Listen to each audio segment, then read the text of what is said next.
Aleluia. Meus irmãos, a paz do Senhor. Quantos trouxeram a Bíblia? Vamos lê-la no livro de Apocalipse, capítulo de número 1, o versículo de número 9, 10 e o versículo de número 11. Logo após, eu quero parafrasear esse texto com Apocalipse, capítulo de número 6. Quantos irmãos estão procurando, eu louvo a Deus pela oportunidade de estar pregando aqui na nossa própria casa.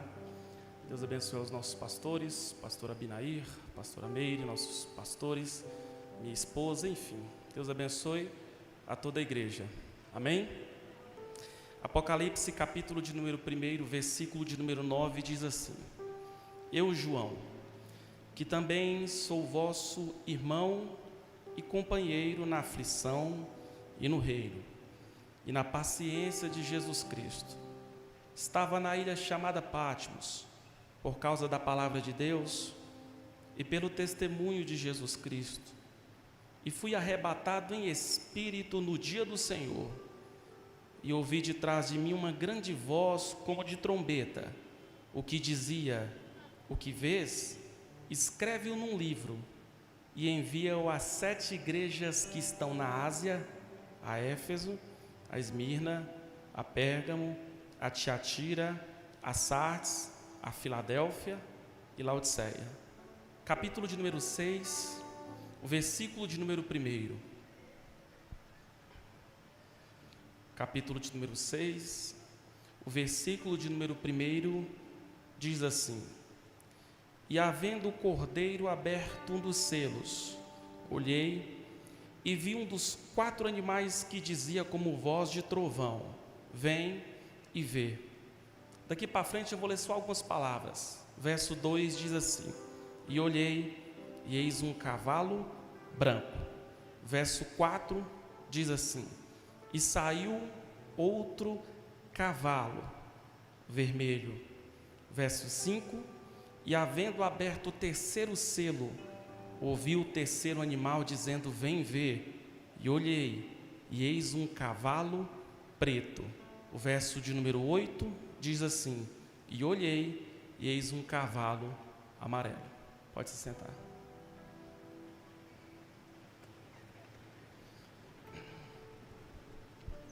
Meus irmãos, nessa noite Deus queimou a palavra no meu coração para pregar à igreja. E não é um livro tão fácil, né? Dos 66 livros que a Bíblia porta, Apocalipse, na mentalidade de quase muitos, é um dos livros de mais difícil interpretação. Motivos são vários. Primeiro é porque em Apocalipse você vai encontrar linguagem literal e linguagem simbólica. Em Apocalipse você vai encontrar o passado, o presente e o futuro. William Hendricks, quando ele comenta esse livro, ele chega inclusive a dizer que dos livros que estão contidos no cânon sagrado, sem sombra de dúvidas, Apocalipse vai ser o que mais chamava sua atenção.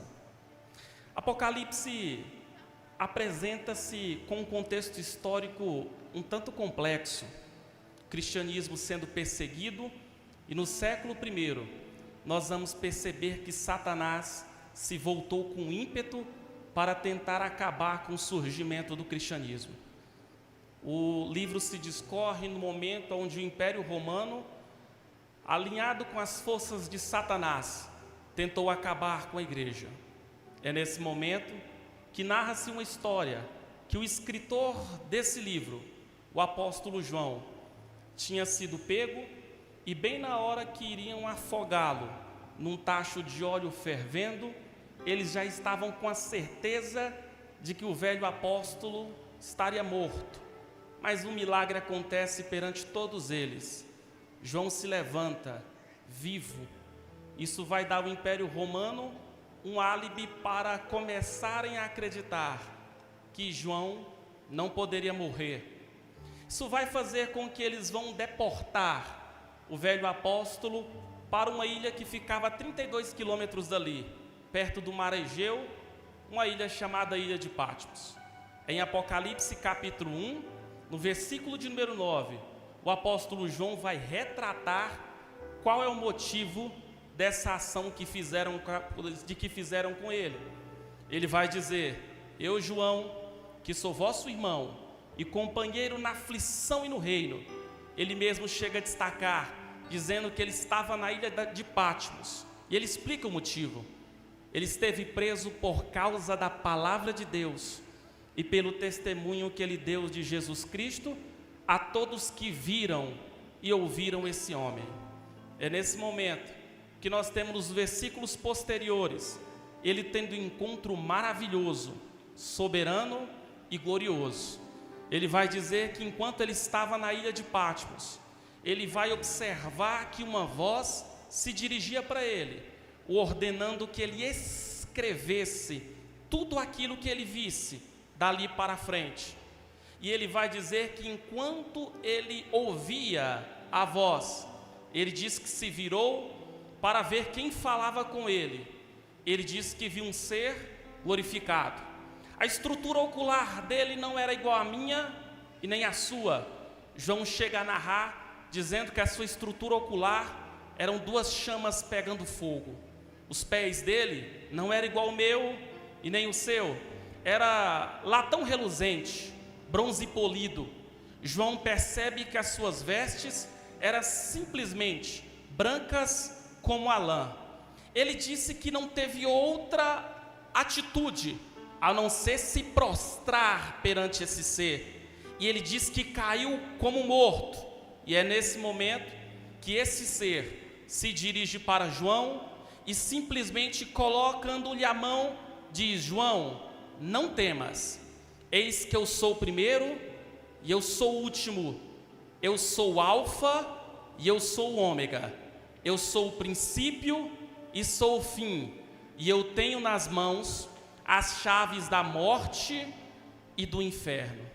Se Gênesis vai ser o livro da criação, Apocalipse vai ser o livro da destruição.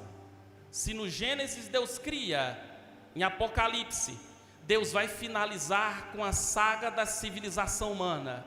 E é daí para frente que João recebe uma ordem desse ser, dizendo: João, o que você for ver, você escreve e envia a 7 igrejas: a Éfeso, a Esmirna, a Pérgamo, a Sardes, a Tiatira, a Filadélfia e Laodiceia. Saímos do capítulo 1 e entramos no capítulo de número 2. É no capítulo de número 2 que Jesus vai começar a apresentar, não a opinião, porque quem tem opinião da igreja sou eu e sou você. Jesus tem um verdadeiro diagnóstico da sua igreja, e é com esse diagnóstico ele vai começar a emitir mensagens para tais igrejas. Chegamos no capítulo de número 2, Jesus revela para João a situação da igreja de Éfeso. Éfeso, segundo o historiador, vai dizer que a moral dos animais era superior, a moral dos homens era superior à moral dos animais. Era uma cidade complexa, lá tinha um templo à deusa Diana dos Efésios, uma estátua gigante, a imoralidade de fato permeava. Até o dia que o apóstolo Paulo pisou seus pés ali, planta uma igreja, aquela primeira geração de crentes morre, se levanta uma segunda geração. É nessa segunda geração que Jesus começa a falar no livro de Apocalipse. E o engraçado que todas essas cartas, Jesus começa se apresentando quem ele é. Ele começa revelando-se para a igreja com as suas identidades e a sua credencial.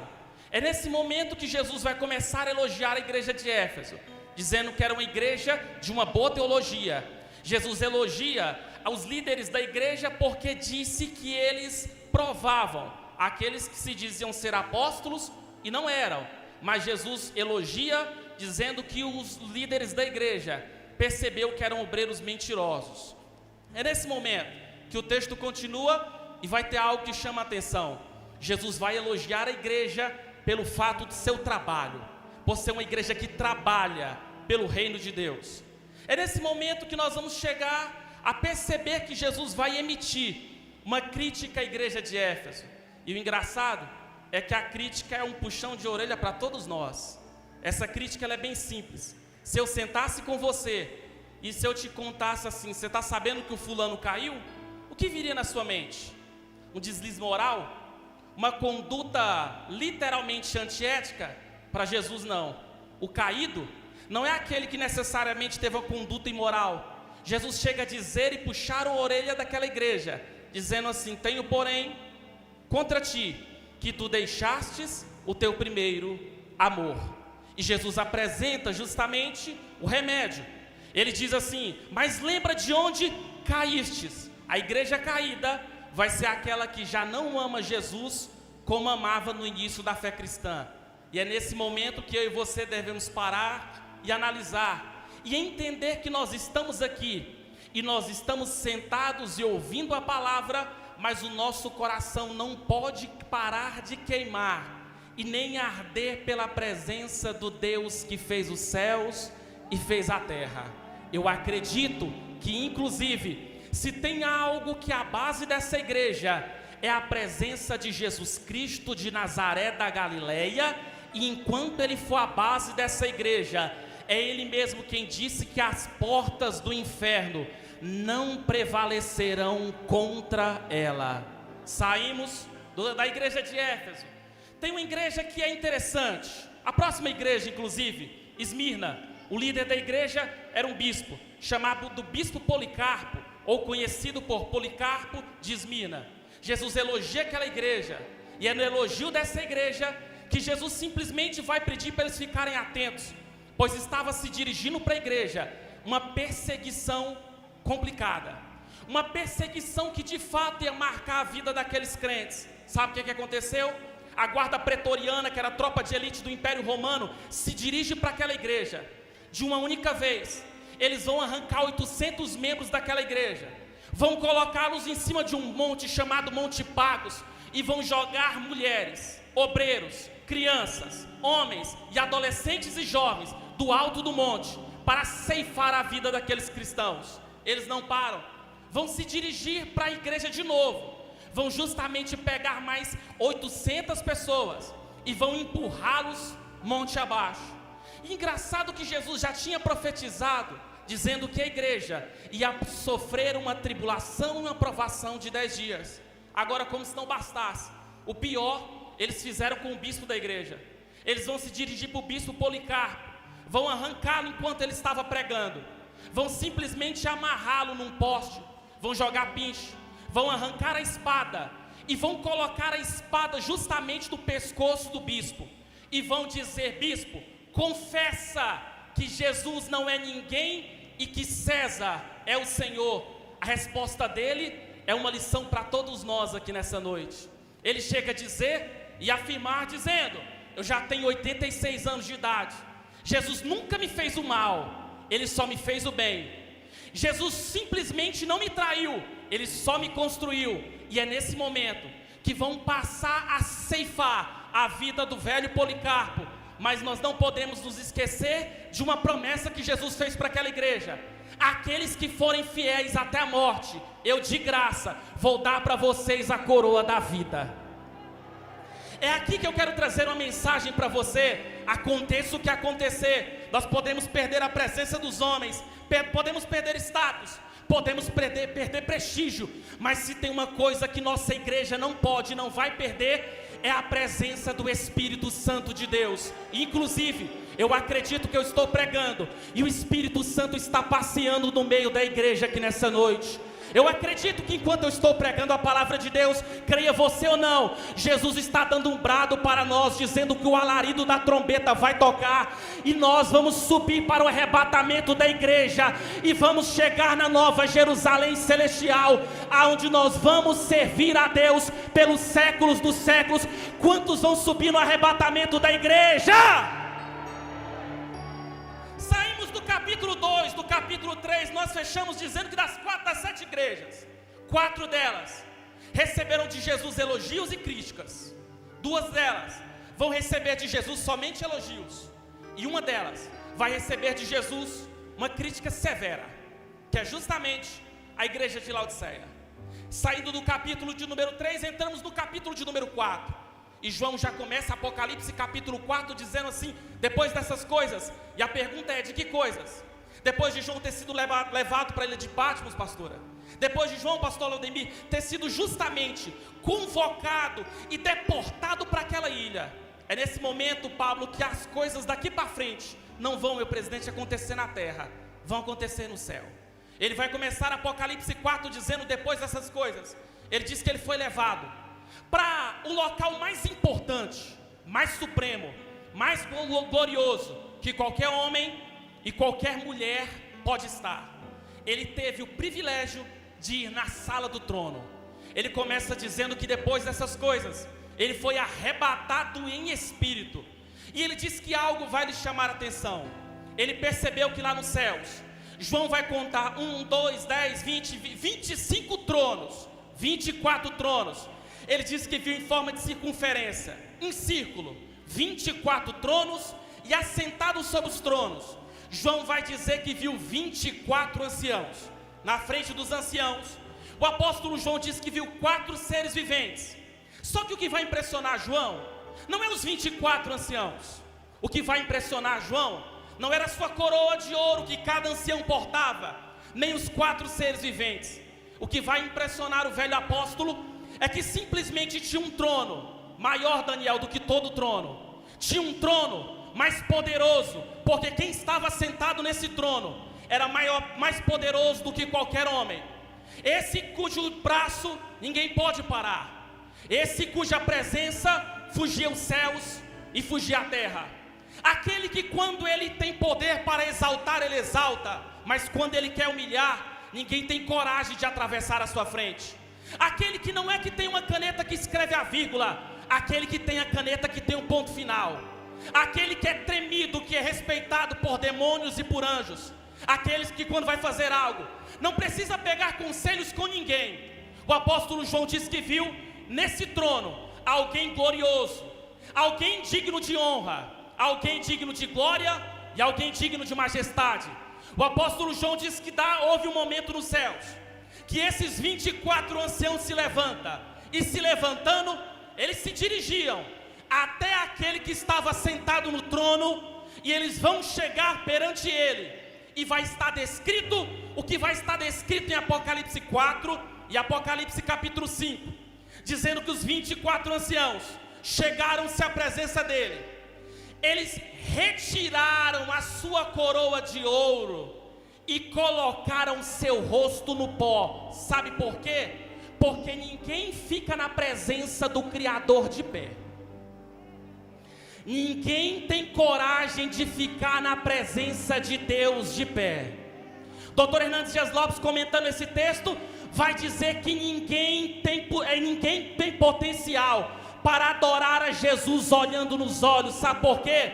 Porque João não era nada, ele é quem é tudo. João não podia nada, ele é quem pode todas as coisas. João não era ninguém, já ele é digno de honra, de louvor e de glória. João diz que vai ver as miríades celestiais cantando 24 horas por dia, dizendo: toda honra, toda glória, todo louvor, toda força, toda sabedoria estão diante do Cordeiro de Deus, que comprou de volta para Deus toda língua, toda tribo e toda nação. Não se esqueça que se você está aqui nessa noite, é para adorá-lo, e perante Ele, Ele é o maior entre nós aqui nessa noite. Ele é o digno de honra, Ele é digno de glória. Louvado seja o Cordeiro de Deus. Continuamos no capítulo de número 5.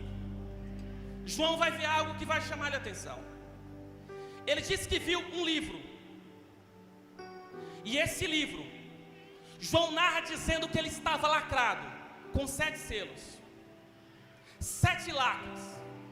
João começou a perceber que nem pastor Leonardo lá no céu, nem os 24 anciãos, nem os 4 seres viventes tinha autonomia, poder, não tinha autorização para tocar no livro, para desatar os lacres do livro.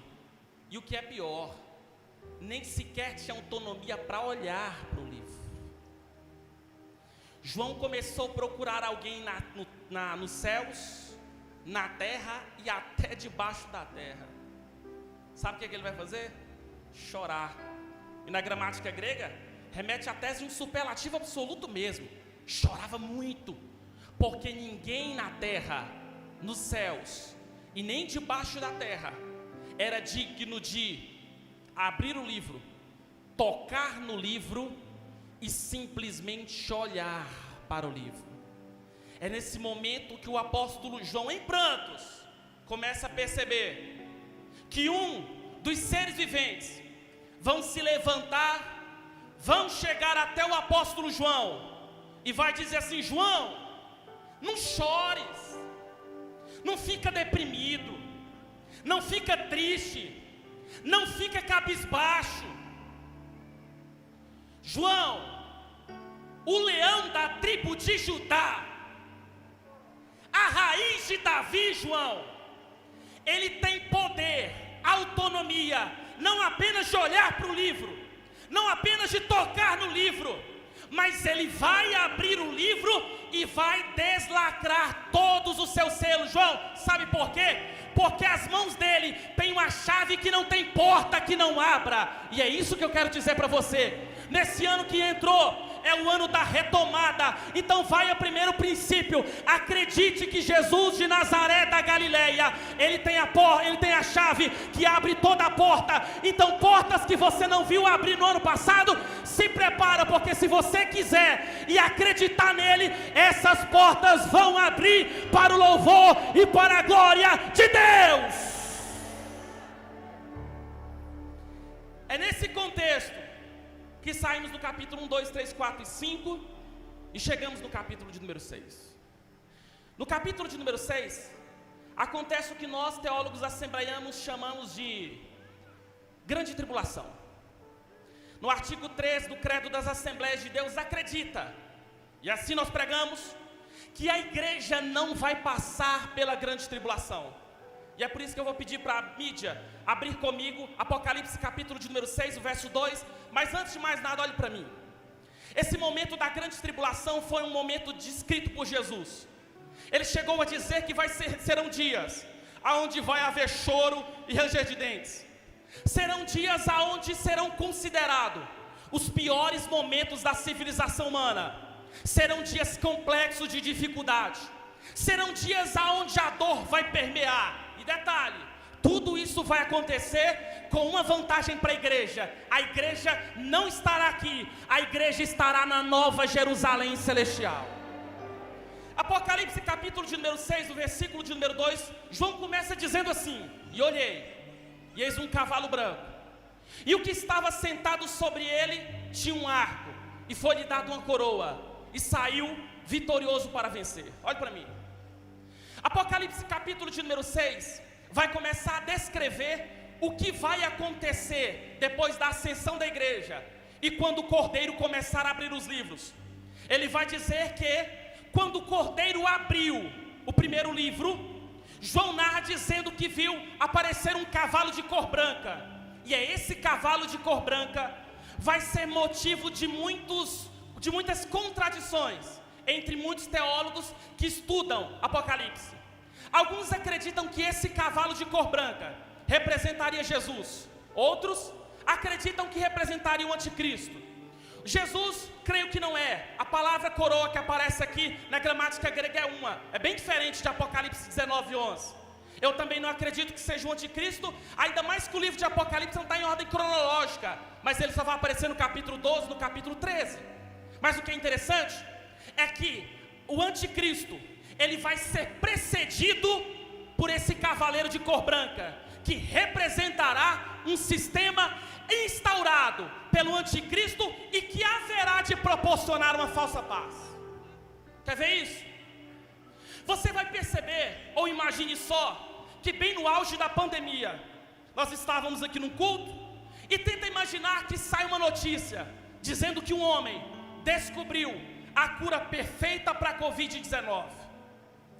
quantos seguidores no Instagram ele ia ganhar, quantos inscritos no seu canal do YouTube, quanto seria para ouvir a palestra de um cientista desse? Agora tenta imaginar, quando aparecer um ser que simplesmente vai instaurar uma falsa paz, uma paz que tem data para começar, mas uma paz que tem data para terminar. Sabe por quê? Porque só existe um que dá conta de dar paz, que tem data para começar e não tem data para acabar. Quem é ele? Está lendo Isaías capítulo 9, verso 6. Por isso nos alegremos, um menino se nasceu e um filho se nos deu, e o seu nome será chamado de Maravilhoso, Conselheiro, Deus Forte, Pai da Eternidade e Príncipe da Paz. Só Ele, só Jesus Cristo, só Ele vai dar a paz. Saímos do cavaleiro de cor branca, entramos no cavaleiro de cor vermelha. Apocalipse capítulo 6, o versículo de número 4, por favor. Apocalipse, capítulo de número 6, o versículo de número 4, o texto diz assim: e saiu outro cavalo vermelho, e o que estava sentado sobre ele, repara essa expressão, foi dado que tirasse a paz da terra e que se matassem uns aos outros, e foi-lhe dada uma grande espada. Olhe bem para mim, a cor do cavaleiro vermelho já mostra qual será a sua intenção. Sabe qual será? Derramar sangue. O interessante é que a palavra grega que aparece para espada, que é macaira, sabe o que significa? Cutelo imolador. Você vai perceber no livro de Apocalipse, com a ascensão do anticristo, ele vai atrás de todos aqueles que não professarem e não reconhecer sua soberania e a sua pseudo-divindade. O cavaleiro de cor vermelha, ele não vai perdoar. O cavaleiro de cor vermelha, ele não vai vir para brincar. Agora sabe o que é engraçado? Fala agora não como pregador, falo como professor de história. As duas guerras mundiais de 1914 e 1918 e a Segunda Guerra Mundial de 1930 a 1945 foi responsável pela morte de milhões de pessoas. Mas detalhe, a paz ainda estava aqui, a igreja ainda estava aqui. Você percebeu o que o cavaleiro de cor vermelha vai fazer? Ele vai cessar a paz desse planeta.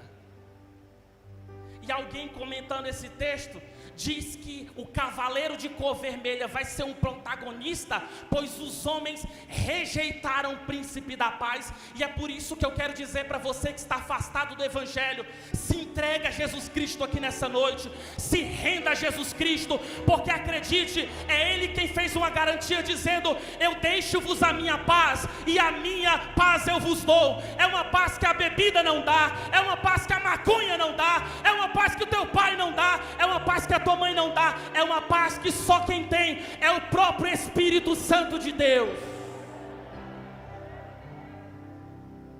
Saímos do cavaleiro de cor vermelha, e João vai dizer que não para.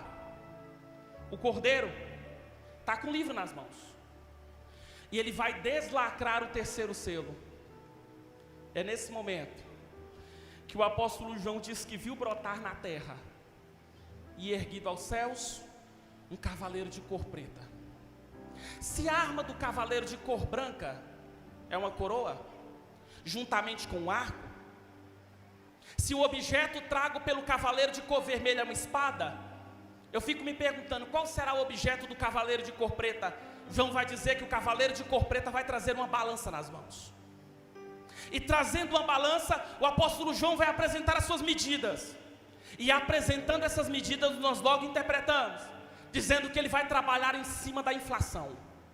Quem não tiver a marca da besta, quem simplesmente não estiver dobrado ao anticristo, quem simplesmente não estiver alinhado a esse sistema, não vai poder fazer livre comércio, não vai poder beber legalmente, não vai poder fazer nenhum tipo de atitude, necessidade básica, minha e sua. Nesse caso, para quem estiver, vai estar bloqueado de ter ações que seriam consideradas necessárias e livres. Sabe o que vai impressionar? Se nós fôssemos pegar as medidas de hoje, João vai apresentar aquilo que seria a diária de um trabalhador. Vamos pegar a diária de um pedreiro, que deve estar entre 150 presente, R$150. João vai dizer que um prato de comida seria o equivalente a simplesmente um dia inteiro de um trabalhador. É por isso que Apocalipse vai falar e vai apresentar a ideia de pais começando a abandonar suas famílias. Responde para mim, pai, como é que você compra um prato de comida para você, mais outro para sua esposa e mais outro para os seus filhos? O cavaleiro de cor preta, ele não vai brincar.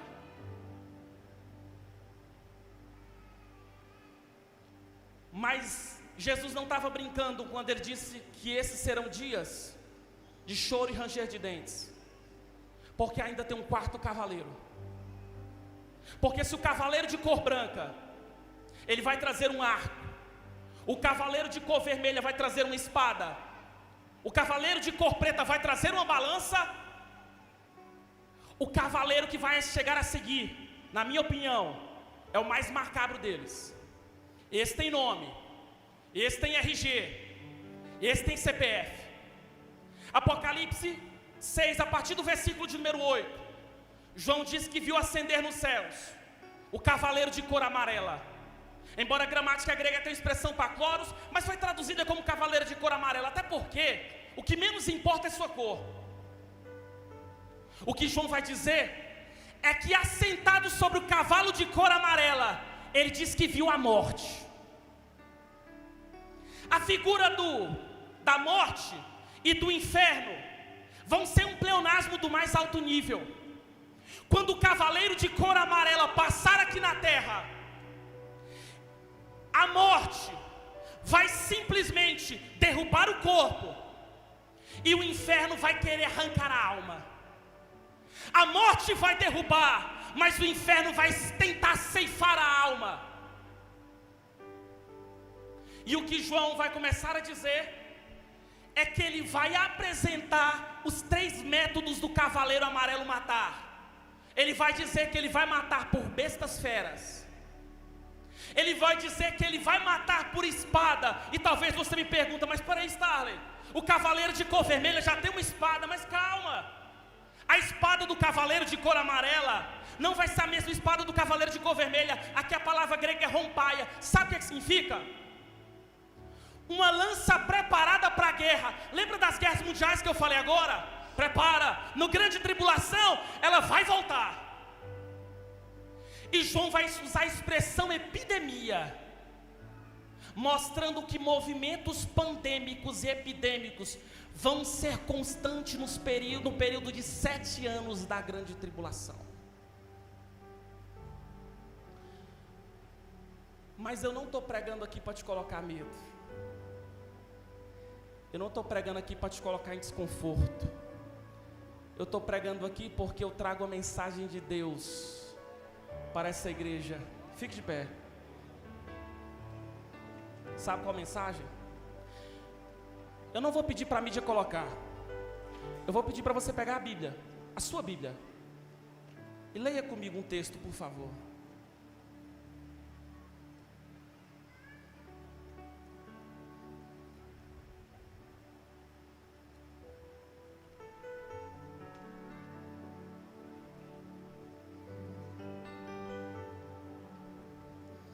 Apocalipse capítulo 7, verso 11. Leia na sua Bíblia.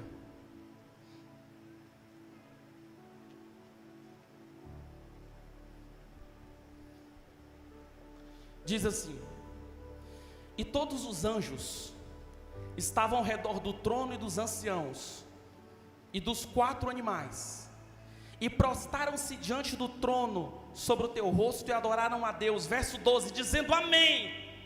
Louvor e glória, sabedoria e ações de graças e honra e poder e força ao nosso Deus para todos sempre, amém. Agora continua, versículo de número 13 vai dizer assim, olha, que um dos anciãos, lembra deles? Lembra deles, dos 24 anciãos? E um dos anciãos me falou dizendo, olha a sua pergunta, pastor Lucas, estes de vestes brancas, quem são? Estes de vestes brancas, de onde é que eles vieram?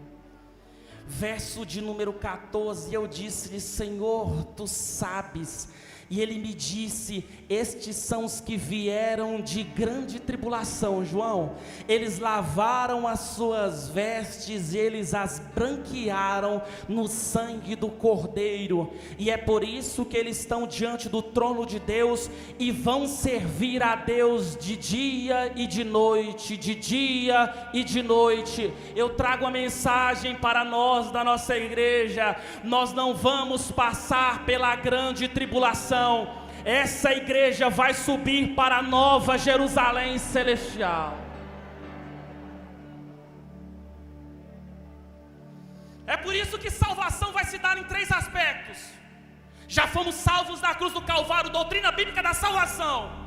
Estamos sendo salvos, doutrina bíblica da regeneração. E seremos salvos, doutrina bíblica da glorificação. Sabe o que significa? Fica tranquilo, fica tranquila. Quem enxerga com miopia aqui, com o corpo glorificado, nós vamos enxergar perfeitamente. Stalin, mas eu sofro de depressão, de ansiedade. Calma, ele fez uma promessa, dizendo que quando você chegar na nova Jerusalém, Deus enxugará dos nossos olhos toda lágrima e toda dor. Agora eu vou falar correto, presidente. Uma cidade de 220 mil quilômetros quadrados. João vai dizer que na cidade não tinha o sistema da Enel, graças a Deus. Sabe por quê? Porque ele disse que o que estava sentado no trono, ele disse que iluminava toda a cidade. Iluminando toda a cidade. João disse que viu um rio passando por debaixo do trono, passando, cortando a cidade até chegar na praça. João vai narrar dizendo que lá havia uma árvore, a árvore da vida. Aquilo que era maldito no livro de Gênesis vai ser abençoado na nova Jerusalém. E é por isso que eu quero trazer uma palavra para você nessa noite. Calma, fica tranquilo. Eu sei que aqui é luta, aqui a conta não bate, aqui é angústia, aqui é perseguição, mas o alarido da trombeta vai tocar e o ministério Fama vai subir, vai subir. Levante suas 2 mãos aos céus.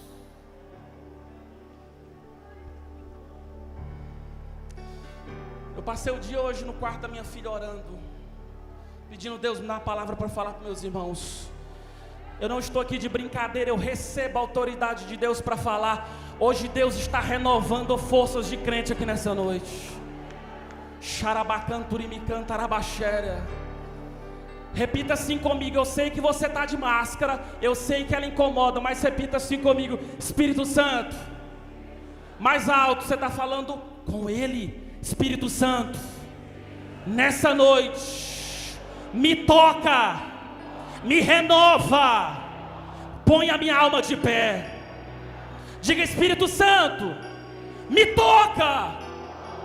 Quem falou de coração, receba em nome de Jesus Cristo. Eu estou recebendo a autoridade de Deus para falar. Enfermidade, respeita a unção de Jesus Cristo aqui nessa noite. Sai do corpo dessa mulher em nome de Jesus Cristo.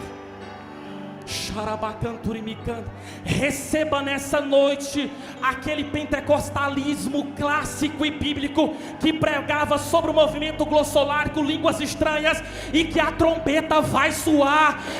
Jesus desceu aqui na terra, lembra? Ele desviou a minha rota e a sua rota, a rota dos presidentes que iam direto para o inferno, eu e todo mundo. Mas a partir de agora nós vamos para o céu, nós vamos para o céu, nós vamos para o céu.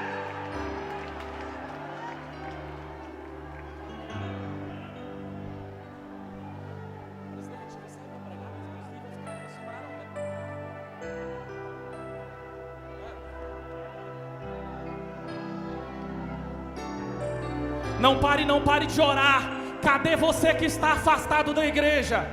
Cadê você que foi de uma igreja, mas se decepcionou? Hoje Deus, Ele está te convocando nessa noite. Volta para os meus braços, volta para os meus braços. Cadê você que está afastado do Evangelho? Cadê você que ainda não é cristão? Deus nessa noite está reescrevendo a sua história, e Ele está dizendo para você: sobe comigo no arrebatamento, sobe comigo no arrebatamento. Cadê você que sabe que precisa se entregar a Jesus que está te convocando já tem dias. Aonde está a primeira pessoa para Jesus aqui nessa noite? Aonde está a primeira pessoa que está precisando se entregar para ver Deus fazer coisas fantásticas e extraordinárias na sua vida? Alguém nessa noite precisa se entregar para Jesus? Se você localizar alguém que não é cristão do seu lado, enquanto eu estou fazendo o apelo, escute o que eu estou lhe dizendo. Jovens, eu recebo a autoridade de Deus para dizer para vocês: vocês vão passar por um crescimento sobrenatural, e em nome de Jesus, Deus está tocando no meu coração para falar: prepara, é de vocês que muitos pastores da fama vão sair. Deus já tem escolhido muitos de vocês para fazerem obras fantásticas a favor do reino de Deus. Alguém aqui nessa noite, alguém nessa noite quer se entregar a Jesus? Alguém nessa noite quer se entregar e precisa se entregar a Jesus? Somente esperar o que Deus irá fazer.